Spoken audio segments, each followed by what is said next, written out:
vừa thả ra thì nom khẽ béo vậy đó nhiều búa búa mang vì dạo nhé toàn pha xếp lụa hiện nay này hiểu ừ. Hiểu búa mang Blue Green Vacation Club 36 mà cái này vừa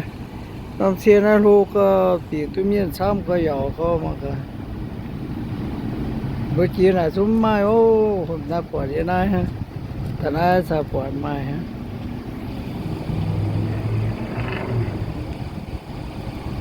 rồi tiền luôn nó cái xe mà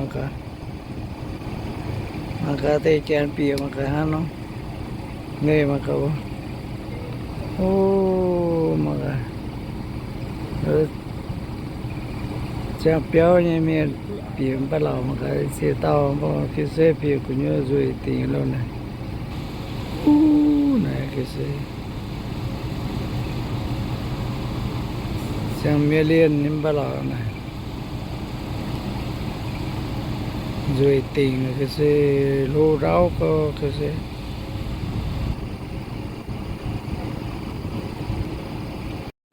thì bữa tay cá thả nái tay liệu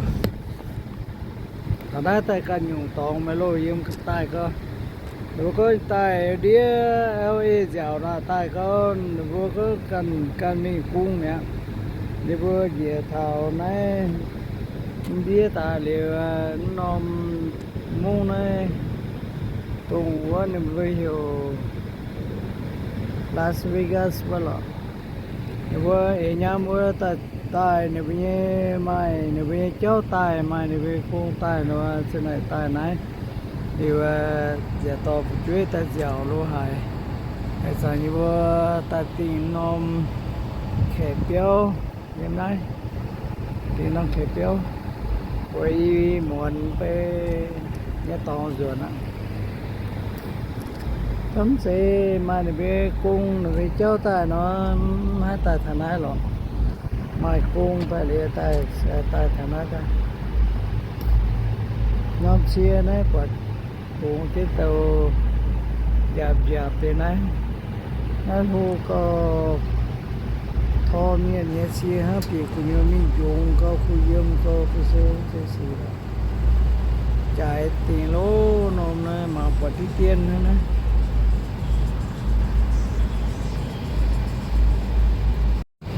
đấy mà quạt đi tiền ha cho quạt đi tiền hay sao này quạt điện hay thong chỉ mỏi mình mai chiều đó đứa trẻ con yếmไปcái tệp xuất chung piang thì này rồi coi này bù đông chang chỉ tiền bù đông chang lần đại sáng giờ yếu mẹ bông xì cháu mẹ này phát nhé cô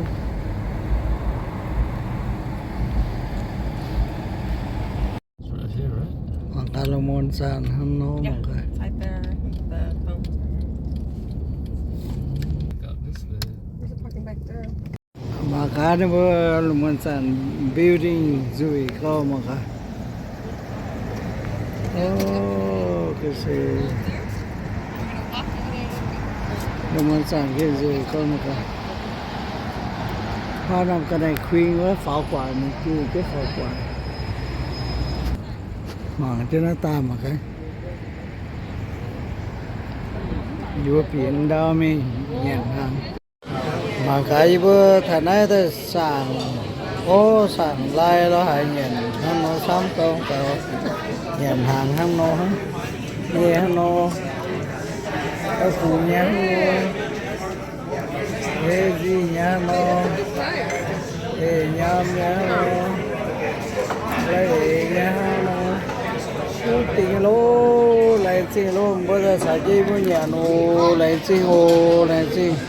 với nhà lô hóa cái lại chi lấy về nhà cái gì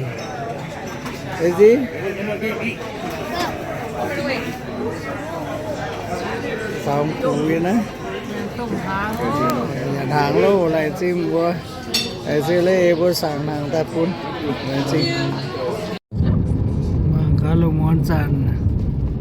ăn nung cả It is.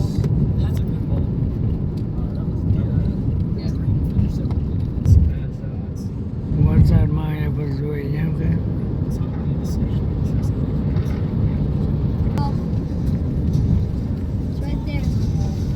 nhiều nhà sàn có đấy And guess what? pua đòn lên pua đòn phải pua đòn pha sẽ phải So for sure. Ibu hitung nom hotel na Holiday Inn Express Put it in the bag. Don't put it in the bag. no Put it hotel. in the backpack. Oh, I think it's backpack. Ibu ya na. Danny ya na ship phát nha. Hotel Six ya na phát nha.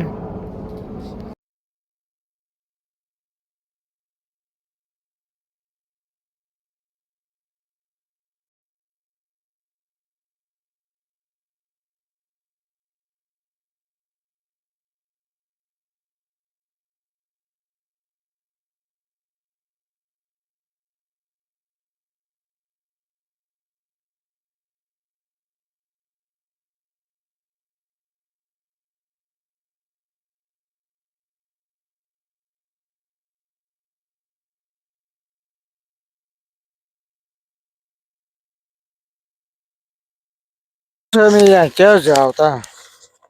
Đây là làng cái lò. Cái xuân bảy bữa xuân á, xuân mi ya chéo. Ibu ya chéo luôn, ibu ya đi chéo mi luôn. Là món sàn là đây. Ya chéo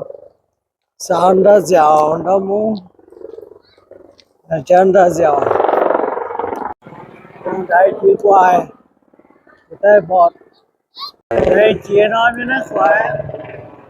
bọt bọt thì mới nó chia bài nó chia cái tay bọt ra đây biết quá bây giờ cái cháu nó hoảng lọ giờ cháu bị dẻo đúng rồi giờ cháu không phải chia nó đó để tôi y nó cua nó mày luôn bây giờ chỉ cháu mình dẻo chứ mình mà cả mình thứ hai dễ blog đi blog như tao vậy blog thiếu chuẩn trên đâu mi giờ bây giờ cháu xe đi cháu tồn giờ cháu mi luôn chiều thế đó mà hoàng luôn thì tao đó hoàng á mà tăng giang để mình thằng nó chuyện xong lố xong rồi rồi chưa rồi xong cùng rồi biểu rồi cơ biểu hàng rồi cơ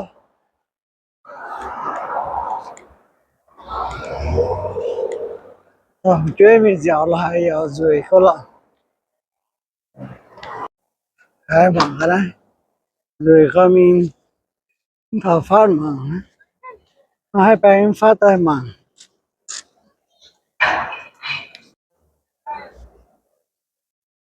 ê giờ hai tôi phát tay rồi hai tôi phát tay mà này thế là xong không mình luôn mong khá nó phẳng thật ra ta lô nè quán nó phẳng đấy thì cơm tôi thảo phát quán rồi thảo phát hai lô rồi khánh tao rồi tao không mà không tao tao đờ mau à tao đờ mau hô cơ tao mà chứ tao là thà riêng chứ này tao sinh tô tôi hiểu như cái đấy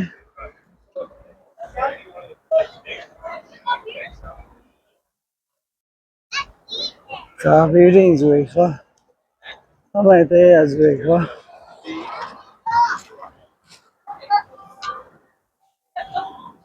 Step across the street.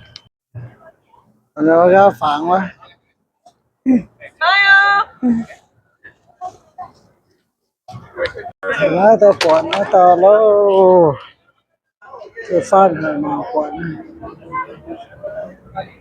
nếu quản bố anh bố chỉ cho tao nó pháo quài mình chịu hóa ra cho chịu hóa buông chịu hóa vậy nó tao cho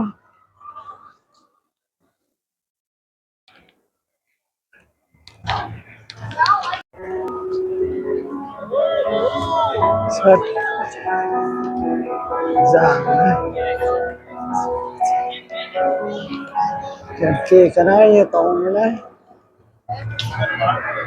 tiền sắm có lồng mọi nhà chứ tiền sắm tiền rồi nè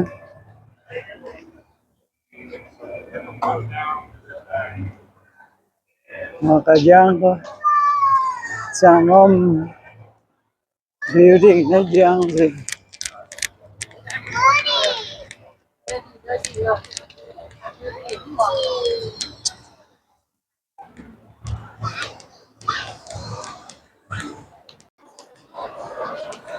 mà cả ba hồ nó tiền sắm có ba điểm mày em cho nó tiền sắm có ra chứ chúng chỉ có chờ mỗi giang luôn giang nữa đó nó có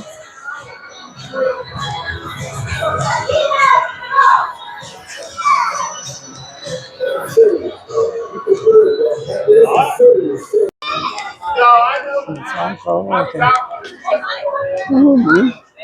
cái bà tao nữa Hey man, I'm not ready. nó giàu nó to một cái là cho pháo hoa quả I was tired. ngoài ra cho pháo hoa quả về chiều hoa cũng cho chiều hoa cũng nhiều hoa Go serious. nó tôi mua rồi hàng nóm cho nó là mà chiều hay tôi chỉ cho tăng sĩ chỉ tăng ba là cái chia cho yang quả chia yang này chia mà cái này thì đi mà yếm gì cái đi thế gì cái đi mình mà cái thế gì anh đó nó thế cái gì đấy ya Oh, same Bluetooth. Look at that. Stretch your arms out. Gotta go fast. ơi yeah mà cái này Here we go. ơi yeah cái gì cơ mà cái này sai trên nồi như này luôn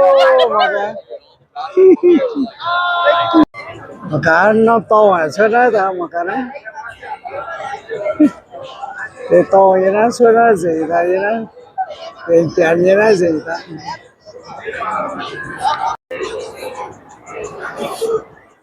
mà ô tôi muốn nữa thì cháu giàu nó hay luôn muốn chẳng chẳng muốn nó to quá là cái này như này nó phải đua mình muốn nó phải kì giờ không muốn phải thì nay em phải rồi người ta cho bạn hơn cô mà đây nắm tờ người ta nó bài anh đó là hay em chỉ nói bài sao về nhớ em rồi nói gì nhà nó chỉ nói rõ tua nói sao về Trying to do the Christmas party or something. vậy nói sao về Chill, man. I probably at the studio or whatever. Just going there by myself. mà cả tôm chó đấy xe sao một con thằng sĩ đi nó toàn quá chia chiều như giang ngoài chia nhà cháu giang ngoài chia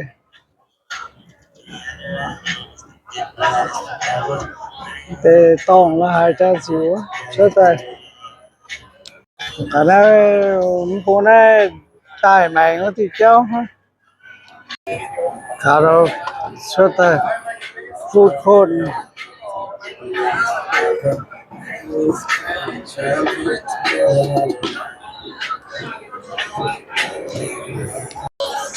thế năng yếu này không nữa chém như là pháo dễ phim mình sâu chứ ha thế năng to dễ pháo nữa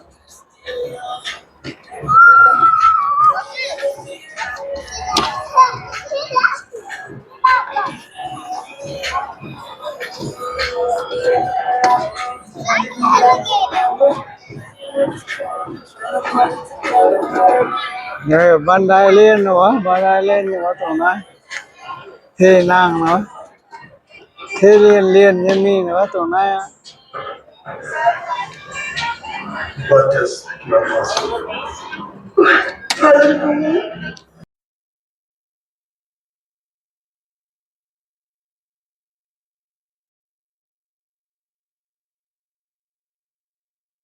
nó dài dài vô ta cả châu mắm hoàng yêu đi mất chia tay nó ta mắm hoàng như mà cả dần thả tòng luôn rồi dần thả tòng dần thả yêu yêu mà nó tòng yêu Dennis này yêu America đi nữa America đi nữa